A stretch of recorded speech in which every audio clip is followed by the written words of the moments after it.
Austin, Texas. High up in a university tower, a sniper shoots at unsuspecting victims in the plaza below as scores of students flee. Police have apprehended a lone gunman in an attempt on the life of President Ronald Reagan outside the Hilton Hotel in Washington, D.C.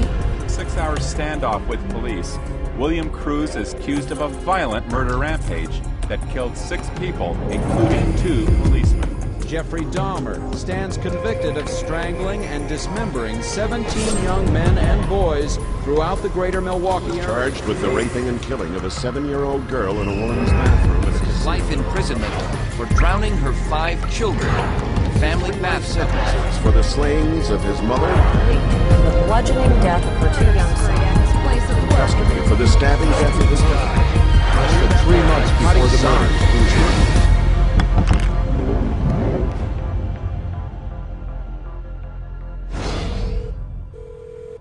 Police department? Yeah. I just killed my 2 daughters. Sir? Yeah. Tell me what happened. Okay, what's going on right now? I just freaked out and killed them. Are you on medication? Yeah. What kind of meds are you on, sir? I'm on antidepressants.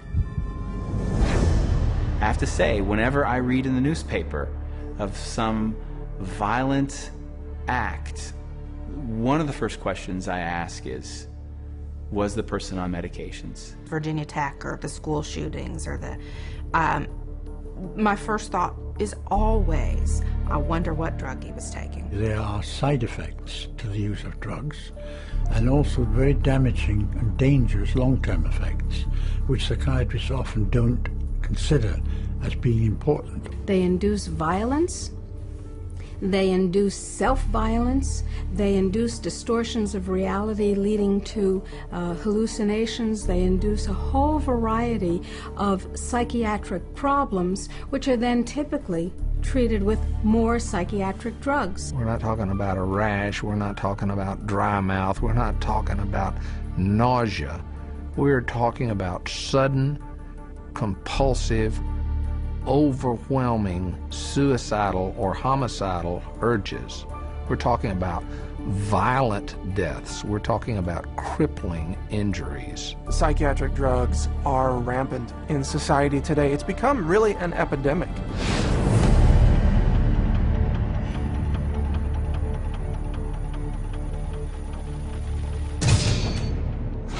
The first drug that they put him on, I did not like it. He had very bad reaction.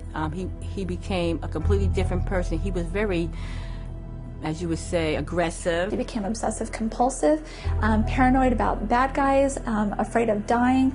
He started sniffing his hand 20 to 30 times a minute, out of control rages. He couldn't think straight, he couldn't act straight. It made him irritable, it made him violent. At one point he threatened to kill himself and to kill me, and he was only 6 or 7 years old. From the moment that I started taking these drugs and to the moment that I stopped, all that happened in my life was things got worse. Depression got worse, the anger got worse, the outbursts got worse. I had no idea what was happening to me. I would start quivering and shaking. I would drop onto the ground. Literally, I could not control anything. Within 4 hours of taking 25 milligrams of Zoloft, I was standing on a balcony at a church. And again, there was the thinking, I'm going to jump. Psychiatrists have carved out a great niche for themselves in the prescribing of drugs, but if you look at the history of treating people for mental and psychological disorders, it's a history fraught with things that don't work. They're not helping people with drugs, and they're not looking out for harming people. They're ignoring the harm that's coming from all of these drugs. We see suicidal thoughts, we see suicide, we see profound depression, mood swings. This is 911. Who is this? My sister's trying to kill herself. Stop trying to kill herself. Where is your sister? What is she trying to do? Take pills? For what? No, my dad told me now. Oh, Mom, tell me! She's trying to kill herself! No, you're not going to. No, you're not going to go today. Oh, no! Oh, no!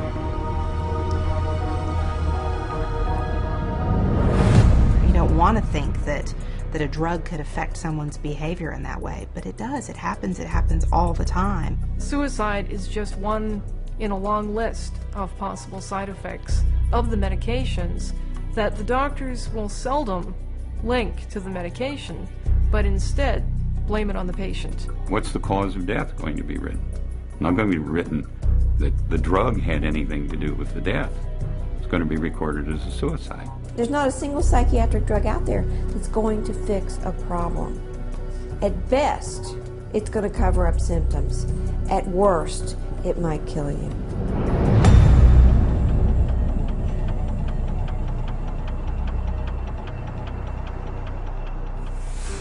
She went to get the laundry, his laundry, which hangs from a hook in Matt's closet.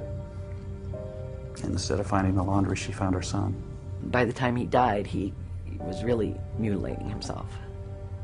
He carved hate into his thigh. He had gone into his closet that night, tied a rope around his closet rod, put it around his neck, shut the light off, knelt down. I ran back to him and I touched his back and I says, "No, honey, he's cold, he's gone." I'm as certain as I can be that Celexa killed my daughter. I will always blame my son's death on psychiatric drugs.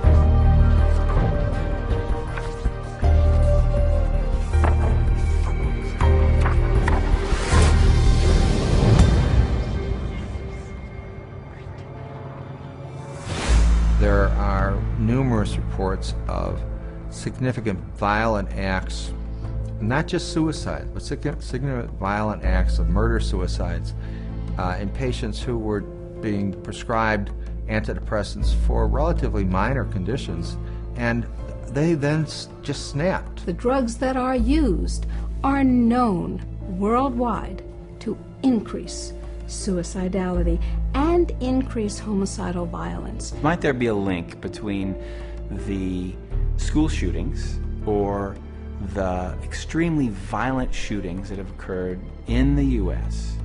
and the prescription of certain psychotropic medications? I think the answer to that is a clear yes. The school shootings that have happened here over the last several years in this country, most of the students who engaged in this violent behavior were on psychotropic medications that had been prescribed to them by psychiatrists.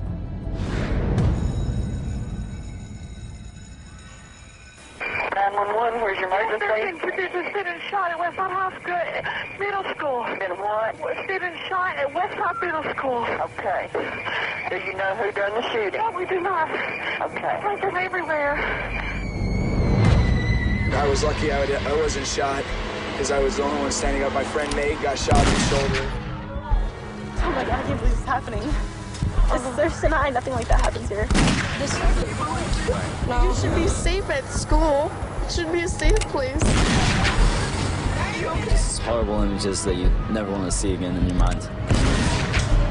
And I was praying to God for someone to come help me. It wasn't just my boyfriend, he was my best friend.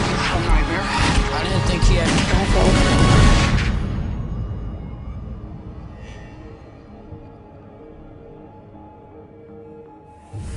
Whenever a school shooter is taking a drug, it is, you know, the press don't get the information. If they ask about it, they're told this is private information.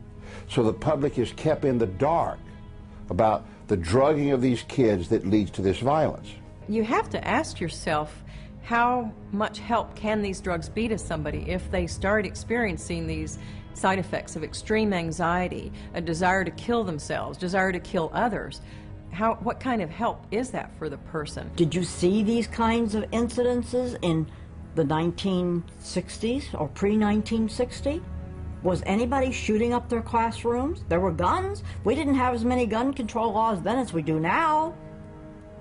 No, we didn't. So what's different? The psychotropic drugs, that's what's different.